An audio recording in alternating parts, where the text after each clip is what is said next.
ఈరోజు నువ్వు ఒక పని కావాలి, ఒక మనిషి దగ్గరికి నేను వెళ్తున్నాను, ఒక కార్యం నాకు జరగాలి, ఒక అద్భుతం జరగాలి, ఈరోజు నా గృహంలో ఇది జరగాలి అని నువ్వు అనుకుంటే మొదటిగా నీ దేవుడు కాడ ప్రార్థించు. నెహెమ్యా ప్రార్థించాడు.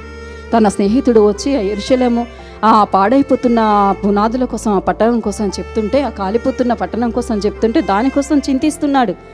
వెళ్ళాలి, అక్కడికి వెళ్ళాలయ్యా, నాకు సహాయం చేయి, చక్రవర్తితో నువ్వు మాట్లాడు, నన్ను పంపించేటట్లు చేయి, తన హృదయాన్ని మార్చు అని ప్రార్థించుకొని వెళ్ళినప్పుడు ఆ చక్రవర్తి ఈ నెహెమ్యా చెప్పకముందే ఆ రాజే ఈ బిడ్డను అడిగి తను అక్కడికి పంపించే విధంగా దేవుడు జరిగించాడు. నువ్వు ఎక్కడికన్నా వెళ్ళాలనుకుంటున్నావా, ఏదన్నా నీకు కావాలనుకుంటున్నావా, దేనికోసమైనా ఆశపడుతున్నావా, మొదటిగా ఆయన సన్నిధిలో, ఆయన పాదాల దగ్గర నువ్వు ప్రార్థించు. గృహంలో ఏదైనా నూతన కార్యాలు చేయాలనుకున్నా, ఏ విషయం, నీ బిడ్డల విషయమైనా, గృహ విషయమైనా, వ్యాపార విషయమైనా, ఏదైనా సరే నువ్వు మొదటిగా నీ హృదయ బాధ, వేదన ఎవరికి చెప్పుకోవాలి? నీ దేవుడికి చెప్పుకో.